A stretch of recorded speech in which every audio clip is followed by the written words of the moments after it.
Hey there, Zillstar. So today I wanted to sit down and chat with you, do something a little different than what we're normally doing here, and talk to you about four things that I wish I had known before I started playing finger cymbals 24 years ago. I've been playing the finger cymbals for a long time now, and I am pretty much addicted. If you know me, you already know that. And if you don't know me, hi, my name is Sahira, and I'm a finger cymbal addict, right? Understanding you have a problem is the first step. But I don't want to fix this problem. It's a great problem. I really enjoy it. But I find that not every dancer who's introduced to the finger cymbals perhaps falls in love with them the same way that I do or I did right away. And so, what I wanted to share with you today is a little bit of knowledge that I've gained along the way in the last 24 years and things that I think would have made a gigantic difference to my finger cymbal practice if I had known them when I began all those years ago. My name is Sahira, and I'm here to teach you the beautiful art of belly dance. If you are just getting started with your finger cymbal journey, congratulations! This video is going to be so helpful for you. And I also have another free resource that I would totally love for you to take advantage of.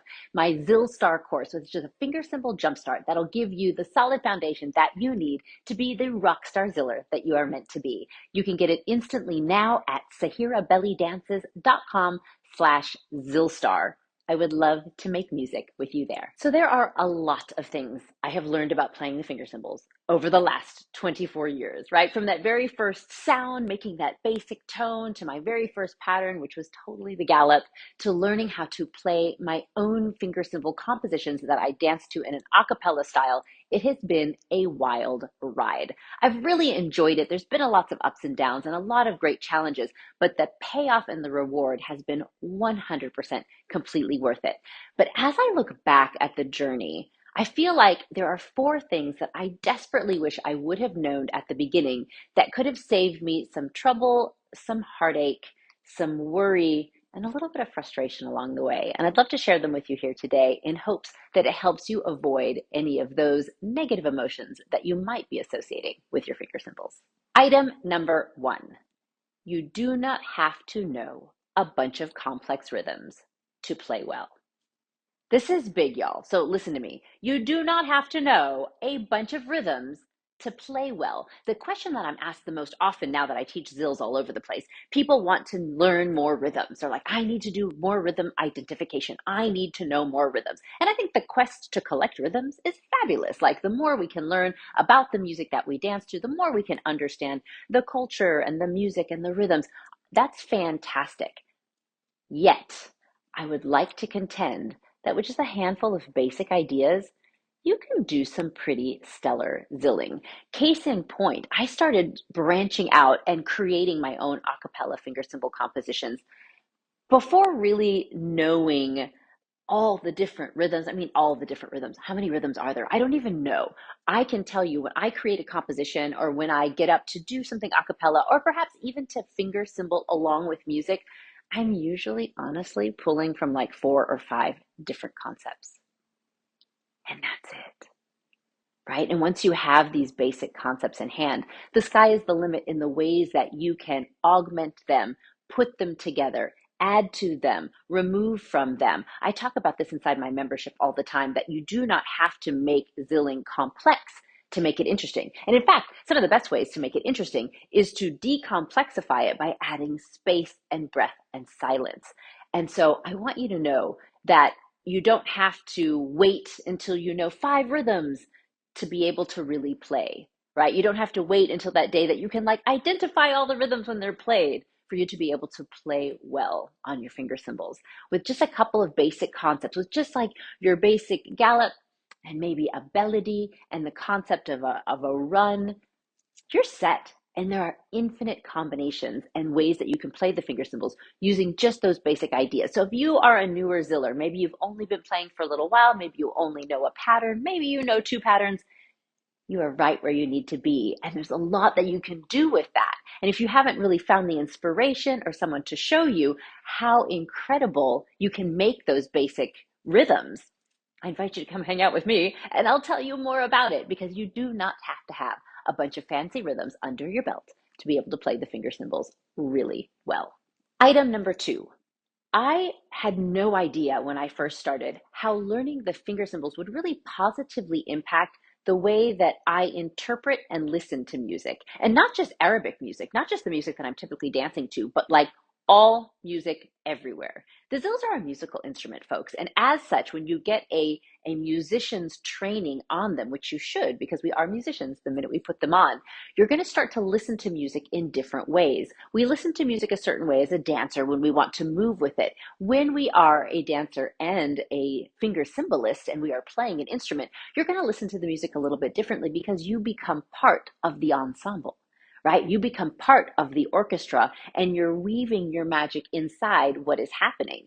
And so we learn some basic patterns and rhythms, and then we learn kind of how we can best use them to augment and accent and make even more interesting the music that we're dancing to. And when you start doing that, when you start diving in with that ear, you'll be amazed at how you start to dissect and understand music differently. And let me tell you this is super interesting. It goes further than just having a better kind of cerebral context of what's happening in the music.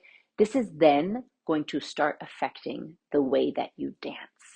So I contend that a lot of people who play finger cymbals, no matter how complex or simple their finger cymbal background is, are better musical dancers because they're listening to the music in a different way. And the education is the entire point, right? So it's not, once I get to said level, I will be excellent with these and I'll have the knowledge that I need to be more musical in my dancing. Heck no, it's every single thing that you learn every time you listen to music with the finger cymbals in mind, with the rhythm in mind, with the melody in mind, and trying to weave your artistry on the cymbals into that music.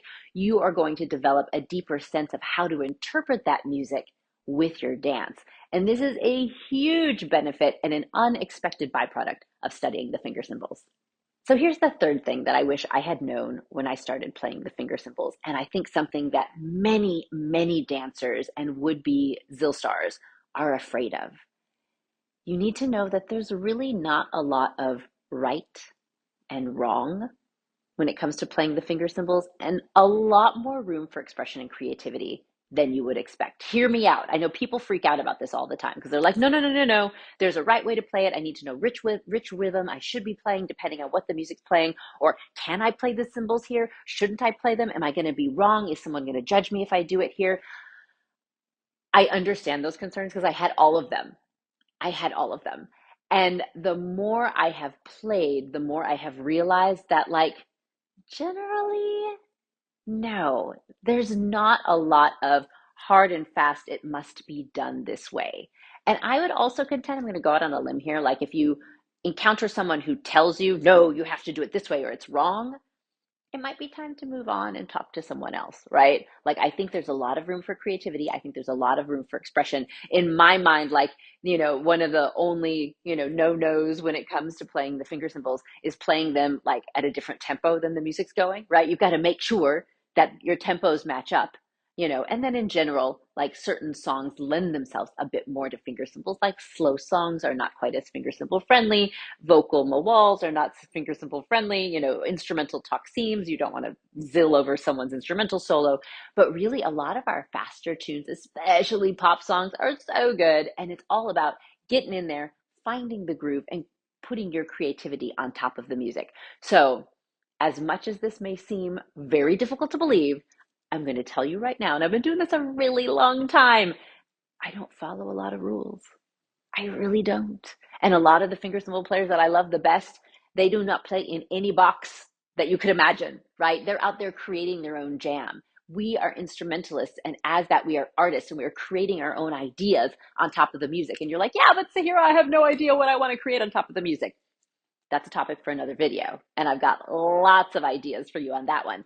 But I want you to know right now, if you're afraid you're going to do it wrong because you don't know all the rules, put that aside. I would much rather see a dancer come out guns a-blazing and having fun and do something where you're like, oh, that was really cool, but let's see if we can kind of, change it this way so it fits better with the music or the dance, than see someone choose not to play because they're afraid they're going to do it wrong. Put on your finger cymbals, and I invite you today, play to a song that you know, be it Arab or not, right? Put something on the radio you listen to all the time, one of your favorite top 40 pop songs, or if you're into R&B or hip hop or whatever, like, put it on and jam, because that's where you're going to get your creativity flowing, especially if you're not as familiar with Arabic music and you're like, I'm not really sure what to do because my ear is not as trained. Put on something that your ear is trained to and just play. Finger cymbal playing should be play, right? Make it fun. Have a good time with it. And this is going to get your mind thinking about creative rhythms that can weave into the tapestry of a song. And it's going to get you on the right track to understand that this is what it's all about. So I promised you 4 ideas, and here is my last one. And this one is really real, and I want you to know that I get it. I wish I had known at the start of my finger cymbal journey that it was going to be at times freaking challenging, and that's okay. It's hard, y'all. I'm not up here saying it's just a whole bunch of fun and games and we're just goofing off and it just eventually comes to you. Like, it's challenging, as is the dance form, as is anything in life that's worth learning, right? And especially if, and I feel for you folks out there who have danced for a while without finger cymbals, either because you weren't interested or your teacher didn't know how to instruct them or for whatever reason, and you get pretty solid with the dance and then you put them on and you're like, what's happening? And you feel like you've gone back to square one. That is so frustrating, which is why I always put finger cymbals on my students' fingers like within the first month, because I just want that to be an ingrained part of the dance. Conversation for another video. But it's going to be challenging. That is okay. You will have to suck before you get better, as in everything in life. I always tell my students, like, have you watched little kids, like toddlers, when they try to walk? They're really bad at it. It's like a new muscle skill, right? It's a new muscle memory body skill they're learning. And if when they sucked and they fell down, we were like, you're terrible at that. Don't ever do that again. We would literally all still be sitting on the floor, right? Give yourself grace. Understand that it is building a new muscle memory. It's building a new process. And especially if you don't have a big musical background, you're not used to, like, tapping the beat to a song, or you're not used to, if you're in marching band, you've got a leg up. I was in marching band, right? So I've been walking and playing music for a while. But if you don't have that background, it's okay. It's just going to be challenging. But why would we give up on the stuff that is hard when the reward is so great? So embrace the suck. It is okay. You are right where you need to be. But yes, I recognize that learning to play the finger cymbals can be at times very difficult. And the temptation is just to give up because it's easier to dance without them. Don't do that. Don't do yourself that disservice. Give yourself the gift of learning something new. You're creating new neural synapses. We're keeping our brain young. We're staving off Alzheimer's. Go for it and enjoy the process. So those are the 4 things that I wish I knew before I started my finger cymbal journey. I had the opportunity to ask thousands of avid zill players what they wish they had known before starting their journey, and their answers might surprise you. Nancy says, you've got to play them with conviction or don't play them at all. Lisa tells me, I wish I wouldn't have been so afraid of zills when I was introduced to them years ago. By now, I could have been a very experienced ziller if I had just dived in. I gave them another try, though, and by learning that they are a musical instrument and not just a prop, made me want to continue learning to play them. Gretchen says, I learned that while the finger cymbal loops should be painfully tight, like so they don't fall off, other pain is avoidable. She says different sizes of zills can make a huge difference in hand comfort. Anastine said that it would take time to play well. I wish I'd given myself a break all those years ago. It's okay to take the time that you need to practice, to develop, and to have fun while not stressing out over learning. Dee Beth gave this suggestion. She said playing air zills helped her to just get over it and transition more quickly from what the hell do I do with these things to I want to play them everywhere. I absolutely love this. So she's constantly practicing even when the finger cymbals aren't on her hands. Cheryl says, I wish I had known that it can be fun. Since understanding this, it's been a whole new game. I love them so much more and I experiment with them so much more now. Jennifer sent along a really powerful statement. She says, I am using the zills to retrain my nervous system and become more full body coordinated.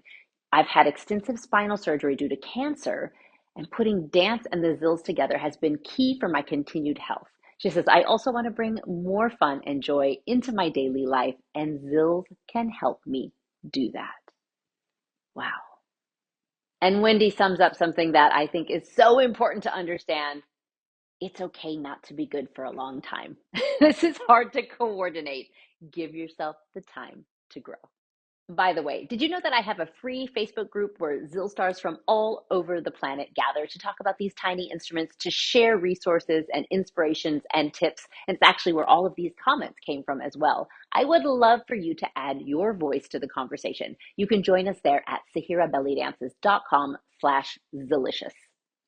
So that's it, my friend. Thank you so much for joining me for what I hope has been an inspiring conversation. Now, I'm curious to know, what is one thing, if you've been finger cymbal playing for a while, what is one thing that you wish you had known at the start of your journey? Post below, and perhaps you can inspire some other intrepid Zillstar would-be to pick up their finger cymbals and give it a try.